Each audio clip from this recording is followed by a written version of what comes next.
I'm Laiba. So welcome back in another information video. So this is a video about SOPs. Many of students were texting me make a video about SOPs. So in this video we are going to discuss each and every point including headings. So let's get start the video. सो ये मैंने iPad ले लिया है, इसमें मैंने सारा वो structure बना लिया, तो इससे देख देख के हम डिस्कस करेंगे। तो सबसे पहले आ जाता है सेल्फ इंट्रोडक्शन।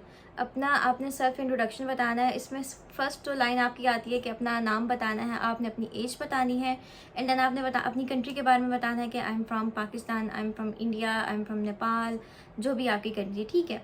इसके बाद आपने अपनी कुछ स्किल्स के बारे में बताना है, एक दो अपनी स्किल अपनी एबिलिटीज़ बता देनी है, एंड देन आपने उस चीज़ के बारे में डिस्कस करना है कि लाइक आपने ये जो बैचलर प्रोग्राम अगर आप चूज़ कर रहे हैं, लैंग्वेज चूज़ कर रहे हैं, जो भी कर रहे हैं, उसके बारे में आपने बताना है कि मैं ये चूज़ करके आगे फर्दर उसी फील्ड में कुछ करना चाहता हूँ। The next heading is academic background. Academic background में आपने सबसे पहले फर्स्ट 2 लाइन्स में आपने डिस्क्राइब करना है कि करेंटली आप जो स्टूडेंट हैं उसकी फील्ड से रिलेटेड आपने बताना है, एंड देन आपने उस डिपार्टमेंट का बताना है कि आप स्टार्टिंग डेट क्या थी और एंडिंग डेट क्या है। अगर आप करेंटली स्टूडेंट हैं तो स्टार्टिंग डेट आपने मेंशन करनी है, और आपने जितने भी सेमेस्टर्स कंप्लीट किए हैं उसका CGPA जो बनता है वो आपने मेंशन कर देना है। इसके एंड में ही आपने अपनी प्रीवियस एजुकेशन के बारे में बताना है, लाइक आपने मैट्रिकुलेशन की, आपने किस ईयर से किस ईयर तक की, फॉर एग्जाम्पल 2018 से 2020 तक की, और कितने परसेंटेज थी आपकी, आपने वो मेंशन करना है।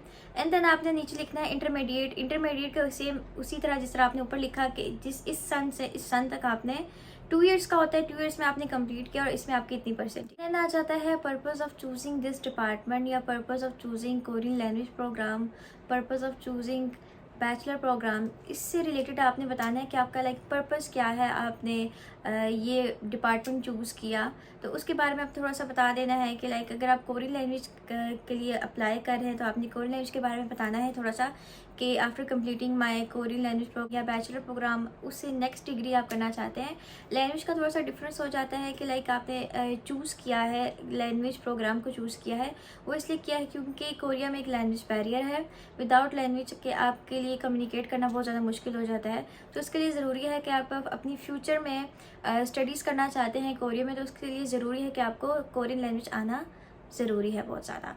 तो ये आपने बता देना है, एंड देन आपने कहना है कि मैंने बैचलर डिग्री करना चाहता हूँ as well my master degree in South Korea. And next heading आ जाती है कि why you choose South Korea. आपने साउथ कोरिया ही क्यों चूज़ किया। फिर उससे आपने बताना है कि भाई कोरिया का माहौल कैसा है, as a international student for female and as well boys के लिए कैसा है, तो उसके बारे में थोड़ा सा बताना है। और वहाँ की थोड़ा सा आप ये भी बता दें कि कोरिया की जो इंटरनेट स्पीड है, इंटरनेट सर्विस है, वो बहुत ज़्यादा अच्छी है। बीइंग का स्टूडेंट अगर आप वहाँ पे पढ़ना चाहते हैं तो इंटरनेट वगैरह बहुत ज़्यादा अच्छा है, और एक सेफेस्ट कंट्री है फॉर इंटरनेशनल स्टूडेंट्स के लिए। ये इसमें से फर्दर आपने थोड़ा सा और एक्सप्लेन करके आप अच्छे से बता दें। इसमें नेक्स्ट हेडिंग आ जाती है why you choose this university, why this university, like आपने ये ही यूनिवर्सिटी क्यों चूज़ की। फिर आपने इसके बारे में बताना है, लाइक आपने अपने फ्रेंड से सुना या आपने खुद सर्च किया, उसके ऊपर रिसर्च की, उससे रिलेटेड कुछ भी उनके टीचर के स्टाफ के बारे में बता देना है। इनका टीचर का स्टाफ जो है वो बहुत अच्छा है, बच्चों के साथ उनका बिहेवियर बहुत अच्छा है, तो आपने ये चीज़ बता देनी है। नेक्स्ट हो जाती है life of students in South Korea, कि स्टूडेंट की जो लाइफ है वो साउथ कोरिया में कैसी है। इसको हम डिफरेंट हेडिंग्स के साथ डिस्कस कर लेते हैं। फर्स्ट हेडिंग क्या है, एजुकेशन सिस्टम। कोरिया का एजुकेशन सिस्टम क्या है, उसमें आपने सारा बता देना है कि भाई उसमें एक आती है highly competitive and discipline, modern facilities हैं और ग्रुप कल्चर। ये चीज़ हेडिंग है, इसको आपने थोड़ा थोड़ा सा एक्सप्लेन कर देना है। फिर नेक्स्ट आ जाती है लिविंग एक्सपीरियंस कैसा है। लिविंग एक्सपीरियंस में चीज़ आ जाती है डॉर्मेटरी लाइफ होती है, कॉस्ट ऑफ लिविंग और कन्वीनियंट लाइफस्टाइल।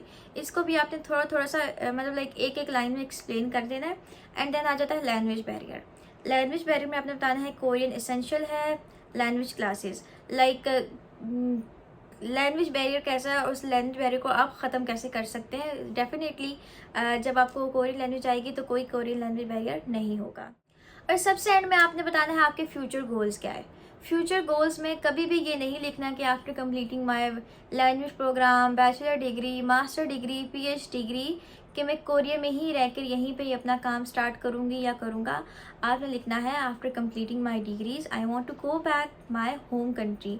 वहाँ पर आपने जो कोरिया में आपने जो एक्सपीरियंस सीखा, आपने स्किल सीखी, उसके अकॉर्डिंग आप अपने मुल्क में जाके, आप अपनी कंट्री में जाके उसके ऊपर वर्क करेंगे और वहीं पे अपना काम करेंगे। आपने कभी भी ये नहीं लिखना कि आप कोरिया में ही करेंगे। और ये एक रीज़न भी होती है, छोटी सी रीज़न होती है जो सबको नहीं पता होती, और वो वीज़ा आपका रिजेक्ट कर देते हैं, ठीक है। उसके बाद आपने थोड़ा सा फ्यूचर गोल्स के बारे में बताया, और देन उसके बारे में बताना है कि जो आप जिस फील्ड में आपने ये सारी डिग्रीज ली हैं उससे रिलेटेड आप जॉब करना चाहते हैं, उनको डिस्कस कर लें कि यहाँ यहाँ मुझे जॉब मिल सकती है, मैं यहाँ यहाँ जॉब करूँगा, यहाँ यहाँ इसकी इतनी सैलरी है। या अगर आपने बिज़नेस किया है तो आपने बताना है कि मैं अपनी कंट्री में जाके बिज़नेस करूँगा या करूँगी। आई होप आपको मेरी वीडियो पसंद आई होगी। मिलते हैं आपसे नेक्स्ट इन्फॉर्मेशन वीडियो में, तब तक के लिए अल्लाह हाफिज़ and don't forget to subscribe, like, bye bye.